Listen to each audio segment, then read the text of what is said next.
There's so many levels of analyses that we could use and that we could discuss in terms of what happened on January 6th. And so I'll just start with sedition. I'll start with treason. I will start with breaking laws. I will start with criminal behavior. I'll start with terrorism. The terrorists and those who engage in terrorist activities would have to be held accountable for. But I think the greatest thing that happened on January 6th was a significant breach of security of our democracy in the United States of America. It probably since 1812 was the most significant breach. That's the only other time that we saw an attempt to seize the Capitol, the US Capitol. Just think about the ramifications from a domestic standpoint as well as from an international standpoint. For there to be this incitement of terrorist activity by our commander in chief, by the president of the United States, is simply inexcusable, inexplicable, and something that has put this country on a path of destruction if we're not very careful to take concrete, decisive steps to turn it around. We saw in living color, if you will, what happened when a group of incited, confused, right-winged terrorists decided to take over the Capitol.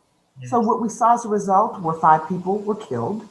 What we saw was inadequate law enforcement action. What we saw was evidently complicity from someone within the Capitol, from forces within the Capitol, and evidently complicity within the own administration through the Department of Defense or other entities that could have stopped the sedition and the treason and the terrorism that took place. And when we sat, for those of us who are African American or people of color, Black and brown people, we sat in disbelief at the juxtaposition or the disparate treatment between the pretty much peaceful protesters not too long ago from Black Lives Matter, as opposed to these very violent, heavily armed, in some instances, protesters that deviated and violated everything that we held sacrosanct in our state's capital. And the lack of response intentionally contrived. This was not something where by accident there weren't enough law enforcement officers. By accident, we didn't have the military present. By accident. There was no by accident. This was intentional and it was deliberate. So what we have to see is accountability.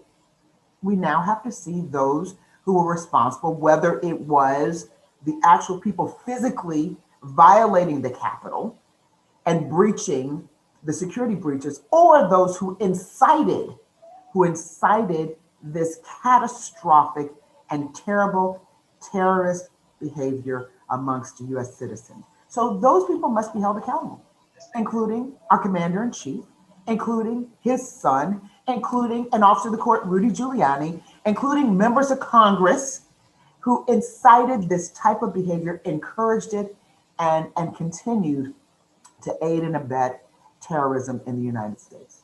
So that's how I see it. And I am looking forward to the accountability. I'm looking forward to seeing those who are responsible being brought to justice, no matter where they sit, no matter where they stand. From that person who was just a confused follower to those who knowingly, from the commander-in-chief on down, incited these terrible acts of violence and breaches. House Democrats made it official today. The House will be in order. Introducing a resolution urging Vice President Mike Pence to activate the 25th Amendment. To declare President Donald J. Trump incapable of executing the duties of his office. The vote will come tomorrow, and if Vice President Pence does not respond, Democrats move to Phase 2 on Wednesday.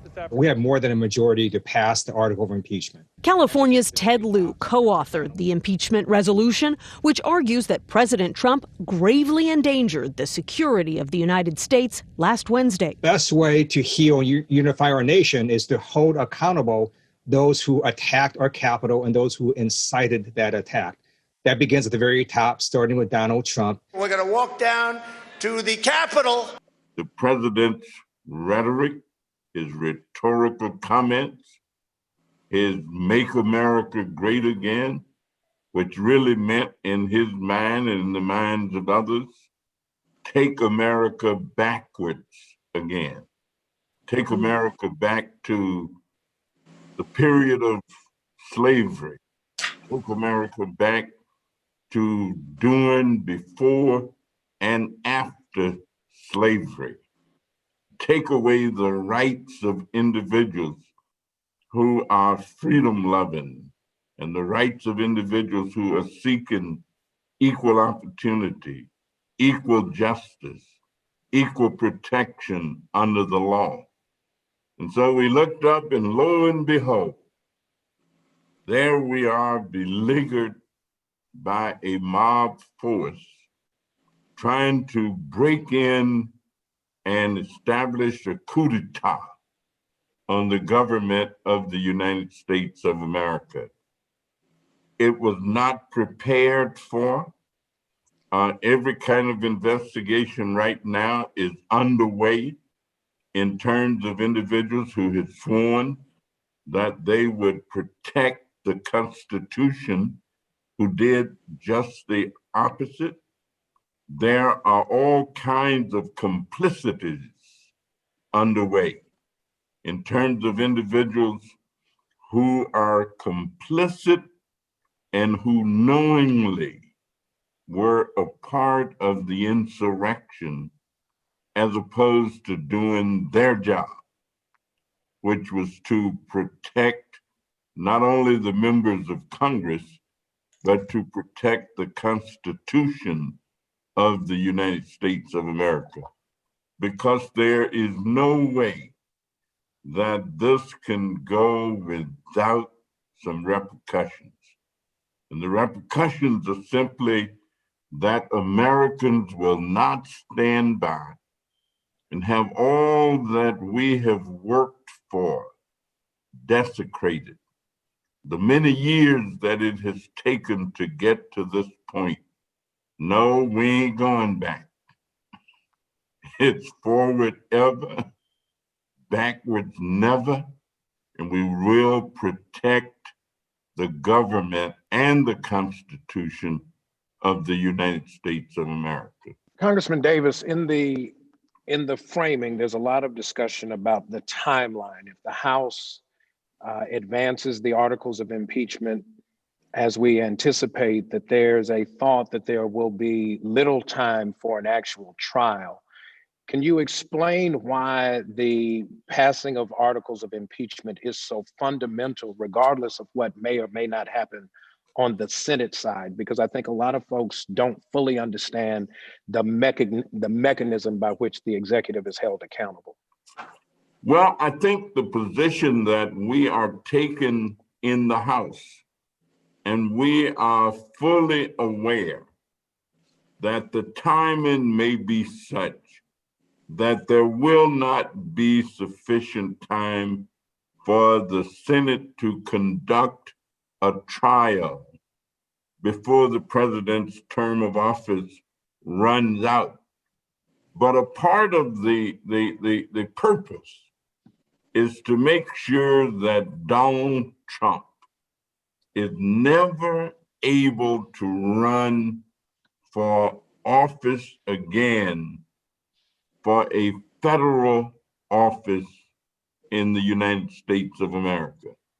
And so to impeach a president twice, even though he may not have been convicted by the Senate, will still serve a purpose so that we don't have to put up with the next 4 years of Donald Trump getting ready to run for president again, which will be nothing but a disturbance of Joe Biden and Kamala Harris and the rest of us being able to carry out the people's business and do meaningful work, as opposed to having people responding and reacting to the antics of a Donald Trump. In the process of laying out the articles, I heard a rather detailed explication by Congressman Raskin about what the accusations are. Can you help explain insurrection and sedition, which I think are the two key terms that actually point to why the president's behavior warrants impeachment at this time? Well, let me just say that this is going to be my third time of voting to impeach the president. I think that there had already been. Representative Al Green came up with the first one, and I was one of the individuals who voted for Representative Green's resolution to impeach the president, because he had already committed, in my mind, acts that were impeachable. And I didn't need to wait until this last fiasco. But and Representative Raskin has done an outstanding job. He's a constitutional scholar. He understands fully well what it is that he's doing. And, you know, he just lost his son. And of course, we all mourn with him the death of his son. But insurrection, I mean, the president, any way you cut it, incited people to attack the seat of the government. I mean, Benedict Arnold could not have done anything worse than what the president of the United States has done. You have an attack on your government led by the leader of your government. That's a tough pill to swallow. I mean, that's beyond the pale. That's off the chart. And so we don't think that the individuals who will be voting will have any difficulty at all explaining to their constituents. As a matter of fact, my constituents are just simply up in arms. My telephone has not stopped ringing. My emails have not stopped coming. People have been dropping off letters at my office, just dropping them off, saying, make it as soon as you can, impeach. And so we think we have every constitutional right. We have everything in order, and we don't think anybody, I mean, every Democrat that I know, and there are some Republicans who are whispering, they're not saying it loud, but they're saying, impeach, impeach. So we want him gone too. We just don't want to say it too loudly. But yes, it's everything I think is in order, and we will do it. And we know the strategy and the strategic implications of doing it. Donald Trump is a living, breathing, impeachable offense.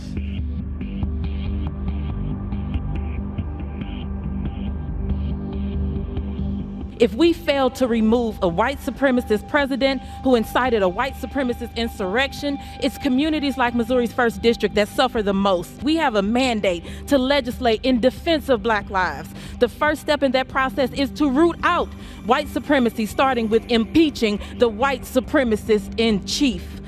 In Michigan's 13th, we proudly speak truth to power, even in the face of a racist in chief.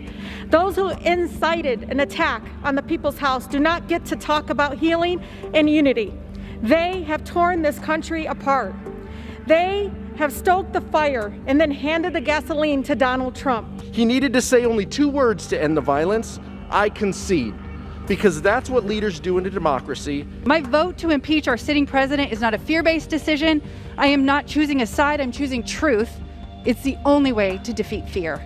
I rise in support of impeaching again the worst president in the history of the United States. Since his first day in office, this president has spent 4 years abusing his power, lying, embracing authoritarianism, radicalizing his supporters against democracy. And he is capable of starting a civil war. He must be impeached. He must be stopped now. President Donald J. Trump, our greatest national security threat, must be impeached, held accountable, and never be allowed to hold office again.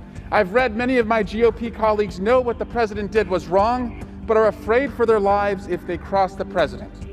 I'm sorry that you're living in fear, but now is a time to summon your courage. I'm just asking you to do your job and hold this president accountable. The gentleman's time has expired.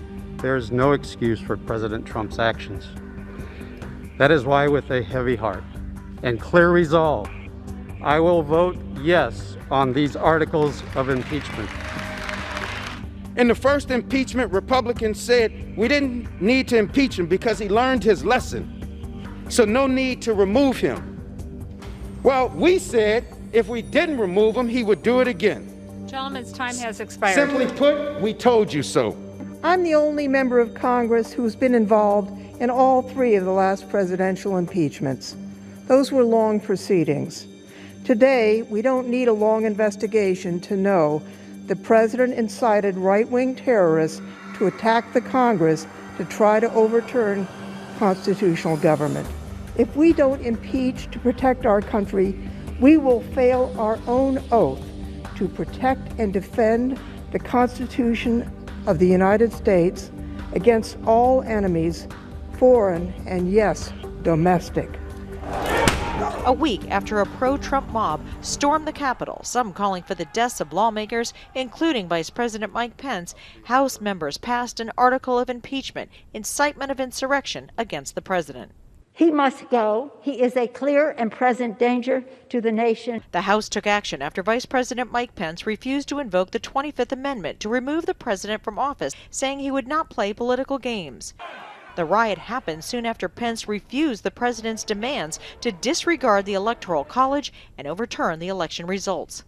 We fight like hell, and if you don't fight like hell, you're not going to have a country anymore. Many lawmakers were furious after the president Tuesday called his pre-riot speech totally appropriate. Over 15,000 National Guard troops have been deployed to Washington to protect lawmakers now through Inauguration Day. We will have no tolerance whatsoever for any attempts to disrupt the peaceful transfer of power on January 20th. The Senate will take the next step in the president's future, holding a vote to possibly convict and bar him from ever holding public office again, likely after he leaves the White House. Outgoing Republican Senate Majority Leader Mitch McConnell, once a loyal Trump ally, has reportedly said he's in favor of impeachment, a sign a Senate conviction could happen. As delighted as all of the people that I know were when the 2 senators from Georgia got elected. You're talking about dancing in the streets. You're talking about a joyous time. But what will have happened, it's a high bar to get 2/3 of the members of the Senate to vote to oust a president. I mean, that's a high bar. And if we ever reach that level of unification and that level of agreement, then there would just be no question at all. There would be no opportunity to go and talk about how divided our country is. It would mean a coming together of our country to realize that the problems we face, the COVID-19, the pandemic, the unemployment, the lack of jobs, lack of opportunity, the people who are hungry, who are being set out of their apartments, who can't pay the rent, who can't pay the mortgage, that those issues are so important that we have to come and we will have reasoned together. And so it would just be great to see that happen, although I don't expect it to happen this quickly, but we're on our way. Democrats now will be in control of the United States Senate, and we're going to be able to pass some unbelievable legislation that's going to be helpful to the country, because the Senate will be catching up to the House of Representatives.